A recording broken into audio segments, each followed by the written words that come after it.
Y precisamente en la Plaza de la Constitución se encuentra mi compañera María José Valencia para darnos los detalles de este concierto. La saludo vía telefónica. María José, muy buenas noches, adelante. Hola, ¿qué tal? Muy buenas noches, Enrique, y felicitas en el estudio.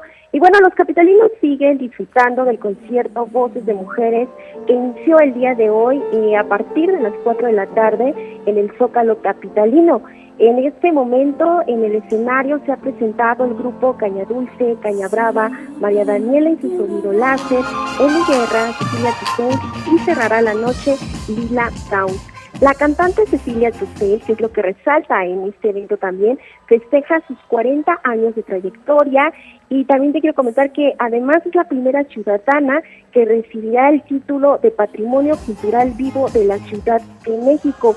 Para los que quieran asistir a este espectáculo, tiene algunas recomendaciones por parte de Protección Civil, que es llevar ropa abrigadora o impermeable, no llevar sombrillas, también evitar dentro de sus cosas pues las botellas de vidrio, aluminio o plástico.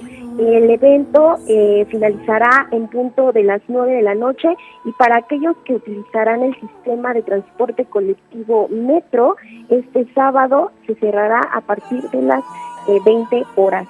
El gobierno capitalino indicó que durante este concierto también 200 jóvenes estarán capacitados en materia de protección civil para brindar apoyo a los asistentes y también los elementos de la Secretaría de Seguridad Pública. Te quiero comentar también que en este momento hay 35,000 personas en la plancha del Zócalo capitalino. Es la información que tengo al momento, estaremos pendientes de cualquier cosa. Muchísimas gracias, María José.